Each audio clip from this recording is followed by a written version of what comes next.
Hello everyone, I hope आप सभी ठीक होंगे। आज हम कर रहे हैं क्लास 8 का मैथ। हम स्टार्ट करते हैं चैप्टर 1, एक्सरसाइज है 1.1। हमें 1.1 में पहला क्वेश्चन दे रखा है कि हमें इस क्वेश्चन में कौन सी प्रॉपर्टी यूज हुई है, हमें वो बतानी है। जैसे चलो स्टार्ट करते हैं। जैसे हमारा पहला क्वेश्चन में फर्स्ट पार्ट है -4/5 into 1 equal to 1 into -4/5 equal to में आंसर हमारा क्या रखा है, -4/5 हमारा आंसर आ रखा है। इसमें कौन सी प्रॉपर्टी यूज हुई है, देखो हमें इसमें है मल्टीप्लिकेटिव आइडेंटिटी। मल्टीप्लिकेटिव आइडेंटिटी क्या होती है कि हमें किसी भी वैल्यू को 1 से अगर मल्टीप्लाई करते हैं तो हमारे पास वही वैल्यू आ जाती है। वो क्या हमारी होती है, एक मल्टीप्लिकेटिव आइडेंटिटी होती है।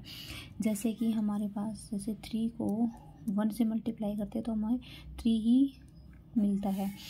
इसी तरह है हमें -4/5 को 1 से मल्टीप्लाई किया तो हमारा क्या आ गया, -4/5। और 1 को भी किसी वैल्यू से मल्टीप्लाई करते हैं तो वही वैल्यू हमारी आती है। तो इसलिए इस क्वेश्चन का आंसर क्या आएगा, मल्टीप्लिकेटिव आइडेंटिटी। आइडेंटिटी का मतलब होता है 1।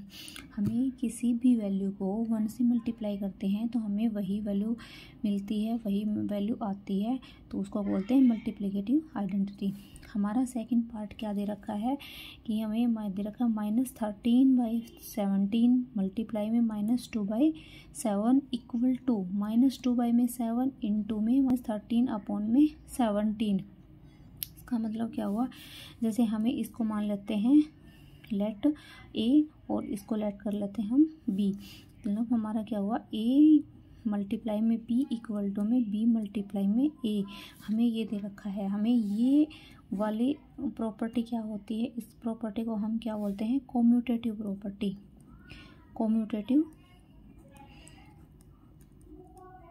Commutative property.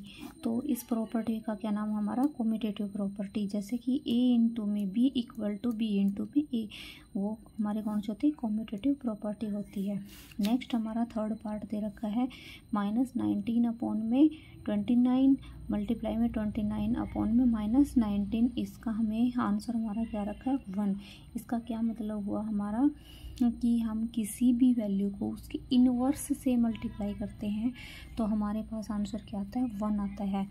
जैसे कि इस प्रॉपर्टी का क्या नाम हमारा, मल्टीप्लिकेटिव क्यों हुआ, क्योंकि हमारा इसके बीच में मल्टीप्लाई का साइन आ रखा है, इसलिए मल्टीप्लिकेटिव।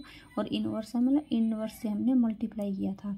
इसको याद रखने के लिए एक ट्रिक है, मल्टीप्लिकेटिव इनवर्स। देखो याद रखने के लिए क्या करना है, मल्टीप्लिकेटिव तो क्यों करना है कि मल्टीप्लाई का साइन आया, और इनवर्स क्यों आया है कि हमें इसको इनवर्स से हमने मल्टीप्लाई किया। जैसे कि मान लेते हैं कि -4/7, इसको इनवर्स मल्टीप्लाई करते हैं 7/-4। तो ये कैंसिलेशन हो गया, सारा कैंसिलेशन हो गया, हमारा आंसर क्या आ गया, 1। इसलिए इसका नाम हो गया मल्टीप्लिकेटिव इनवर्स। नेक्स्ट क्वेश्चन हमारा क्या दे रखा है, इसमें भी हमें प्रॉपर्टी बतानी है। जैसे कि हमने इसको ए मान लिया, बी मल्टीप्लाई में सी, ऐसे ही है इक्वल टू में ए मल्टीप्लाई में बी मल्टीप्लाई में सी। हम इस प्रॉपर्टी, ये प्रॉपर्टी हमारी कौन सी होती है, एसोसिएटिव प्रॉपर्टी होती है हमारी।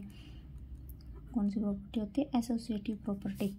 इसमें क्या है, हमने इन वैल्यू को ए बी सी मान के हम इसको सोल्व करते हैं। एसोसिएटिव प्रॉपर्टी में क्या होता है, ए इंटू बी ब्रैकेट में इंटू सी, और ये आता है, इन दोनों को मल्टीप्लाई करेंगे फिर जो आंसर आता है उसको ही से। इसको कैसे सोल्व करते हैं, इसका देखो क्या है। जैसे पहले तो इन दोनों को सोल्व करते हैं, मल्टीप्लाई करते हैं। जैसे कि हमने एक विद एग्जांपल हम इस क्वेश्चन को समझते हैं। जैसे कि ए हमारा है 1 मल्टीप्लाई में बी हमारा है 2 मल्टीप्लाई में सी हमारा है 7। हमने ये लेट कर लिया। नेक्स्ट में क्या करेंगे, 1 मल्टीप्लाई में 2 मल्टीप्लाई में 7। ठीक है। तो पहले इसमें क्या करेंगे, इन दोनों को मल्टीप्लाई करेंगे, फिर जो आंसर आएगा उसको इससे मल्टीप्लाई करेंगे। तो इसको मल्टीप्लाई किया तो क्या आएगा 1 मल्टीप्लाई में 14 इक्वल टू में इन दोनों को मल्टीप्लाई करेंगे तो 2 मल्टीप्लाई में 7। इसका आंसर क्या आ गया हमारा 14 इक्वल टू में 14, मतलब ये हमारा आंसर क्या आया, सेम आया है। इसलिए इस प्रॉपर्टी को क्या नाम देंगे, एसोसिएटिव प्रॉपर्टी। हमारा थर्ड क्वेश्चन क्या दे रखा है, the product of two numbers rational number, the product of to rational number is always a, कि दो नंबर को अगर दो रैशनल नंबर हैं उन दोनों को अगर हम मल्टीप्लाई करते हैं, प्रोडक्ट करते हैं, प्रोडक्ट का मतलब क्या आता है, मल्टीप्लाई करना, उन दोनों को मल्टीप्लाई करते हैं तो हमारा आंसर हमेशा क्या आता है, हमेशा रैशनल नंबर ही आता है। तो इसका आंसर क्या हो जाएगा, हमारा रैशनल नंबर ही हो जाएगा हमारा। आई होप आपको ये समझ में आया होगा कि हमें दो रैशनल नंबर को जब भी हम प्रोडक्ट करते हैं, मल्टीप्लाई करते हैं तो हमारा आंसर हमेशा क्या आता है, रैशनल नंबर ही आता है। आई होप आप सभी को ये समझ आया होगा। Thank you everyone.